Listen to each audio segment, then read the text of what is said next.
Hello, good morning, evening, whatever time it is that you watch this. 3 p.m. on a Friday? Every Friday? So today we are talking about don't condition angry birds. It may be a fun little phone game, but it is not a fun environment to exist in. So we're going to talk about that. Before we do, I want to remind you that there are timestamps in the description, so you can hop around. You can hop straight to the part where I don't look like a thumb anymore. You can look for what you're looking for, and then you can come on back. Also, down below this video, there's a like and subscribe. Hit that. We're a tiny channel. We need your help. Please.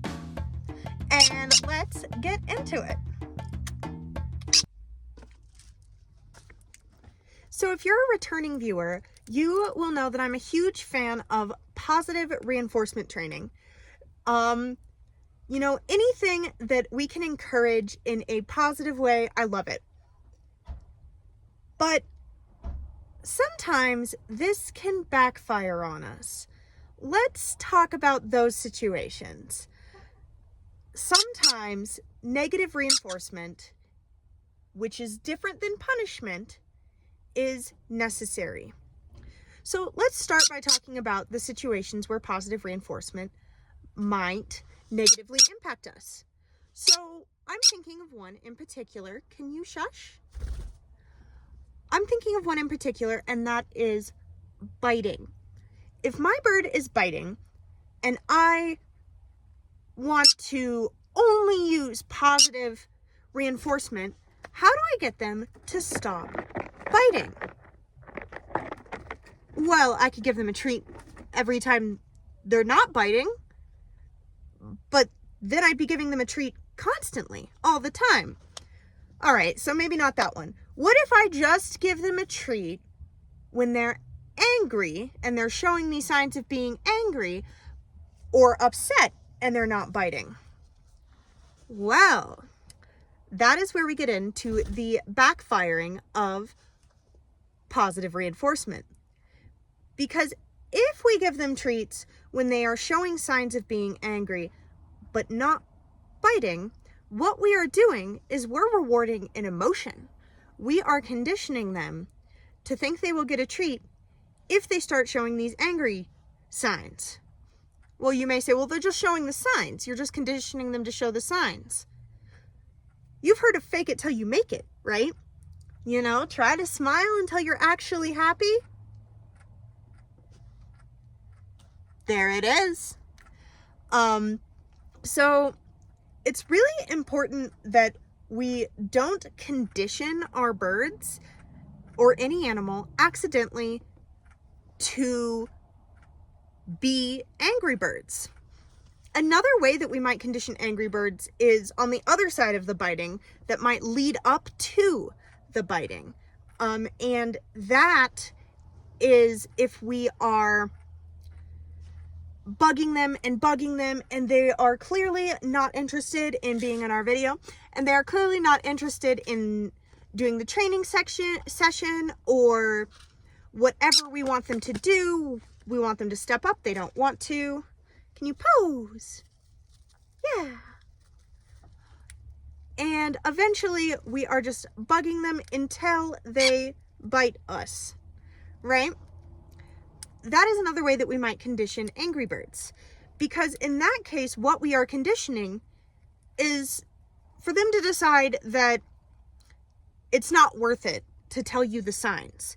It's not worth it to give you all those little bird warnings that they're not into what's going on. Right?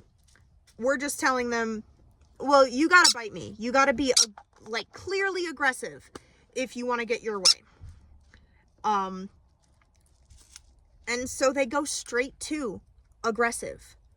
We really don't want to do this. We really don't want to push our birds until they have to be fully angry to get what they want. That's why it's important to essentially have a way to tell if they want to interact. If you put your hand up to your bird and they put their head down, now I will admit that sometimes that's just them asking for pets. But sometimes it means I don't want to step up. And then you keep asking them to step up, you might have one of these problems. Now, you might be able to get them to step up or participate in your video or whatever you want with a treat, and that changes the motivation, and that's okay. However, sometimes they don't want to step up even if there is a treat involved. And it's important that we respect that, so we are not conditioning our birds to be angrier than they otherwise would be. So let's get back to the idea of negative reinforcement versus punishment. All of you with kids, this is for you, okay? So how do we make sure that we're implementing a system in which we have negative reinforcement that includes natural and reasonable consequences whenever possible? Let's start by defining what we mean by those terms. So a punishment is something that because you did this action, this is going to be done to you. This is not necessarily something that would happen to you, and it is not something that will stop if the action stops. So, for example, I'm a ski instructor, and I usually work with children. So an example of a punishment might be, hey, if you hit the other kid in your class, or if you behave poorly, we will not go on the run that you want to go on, ever. Okay. What about a negative reinforcement? So a negative reinforcement might be, if you don't listen to me, I can't take you on the run you want to go on until you begin to listen to me. The difference is that the punishment is very absolute and not necessarily related to the problem. Problem is, kid is hitting. A natural consequence might be that that child doesn't have any friends anymore, or that they now have to be in a class by themselves, which is kind of boring. The punishment was, we're not going to go on the run that you want to go on, which has really nothing to do with you hitting the other kid. The negative reinforcement example, because of the thing that you're doing, we can't do the thing that you want to until you start altering your behavior, right? So in negative reinforcement, the pressure to quit doing the thing that we don't like gets lifted as soon as the behavior that we don't like stops, right? Like, it's not, you're going to get this punishment regardless. It's, as soon as this stops, the pressure lifts. Now, we can even do with kids our negative reinforcement in a more positive way. So we might say to the kid who isn't listening, who wants to go on the run, we might say, we can go on the run as soon as you meet these criteria. You must do turns on your way down the hill. You must listen to me when I ask you to stop or tell you to do something. And you must load the chairlift safely without, horseplay.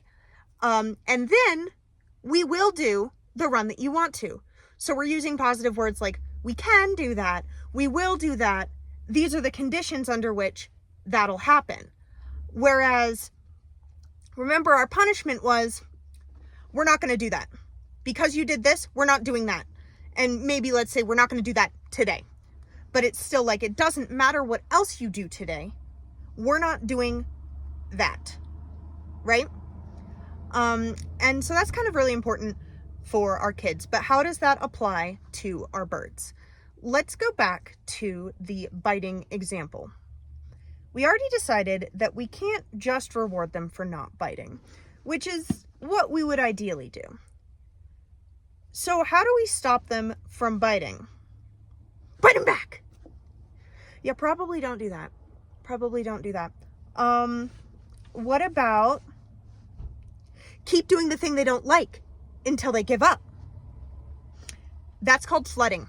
That's called flooding. And that will encourage the response of not telling you anything until they are backed into a corner. That is we always talk about fight or flight. Well, there's a third one. There's fight, flight, or freeze. And pushing them until they give up is encouraging the freeze response. That doesn't encourage a good relationship with your animal, and it's not fun. It's mean. And then you're not going to know. They're not going to give you any signals that they're going to bite you. So what can we do? Well, one thing we can do is we can avoid the triggers that make them bite us, but sometimes you can't. Bean Dip is jealous of my phone. When I hold my phone, she might run up and bite me. You may have seen the video on my channel of her biting Chris when he's out there filming her and we were in the trees. She bit him because he had his phone up. We're not going to stop using our phones around Bean Dip. So what we need to do then is she bites and we do what a wild bird might do. We scream. We give an ee. I'm not going to do it at full volume. And then we set her down and walk out of the room if we can. We don't put her in a cage. We don't want to condition her to dislike the cage, but we set her down and we walk away. And then when she comes and interacts with us, she can come and interact with us. She can come and decide that she wants to interact again, and we'll interact, and you cannot hold it against them. They are animals. But as soon as she bites again, that verbal, like, hey, that hurt, and walk away or stop interacting. Look the other way. Like, I didn't like that, and now I don't want to interact with you. And then as soon as they're interacting again with you and they're being reasonable and they're being nice, that pressure backs right off, right? We are no longer ignoring them. As soon as they do it again, we bring the pressure back. So this is a natural consequence in that if you bite me, I don't want to hang out with you. And that would probably be true of wild birds. If you do this thing I don't like, I won't want to be around you. So it's a natural consequence, and it is negative reinforcement in that we have a pressure of, I will ignore you even though you want my attention until you begin interacting in a way that I'm okay with, and then I'll take that pressure right off, right? So, but it's not a punishment. It's not, I'm going to walk out of the room, and even if you come back and try to interact with me, I'm going to keep ignoring you and keep acting like I don't like you. It's not that. As soon as the behavior that we don't like ceases, as soon as they're ready to interact with you in an appropriate way, you're ready to take the pressure off and, okay, yes, we're doing a good job. You're doing a good job, right? So yeah, basically that is my whole blurb on don't create angry birds. I am so glad you watched this. Have a great rest of your day.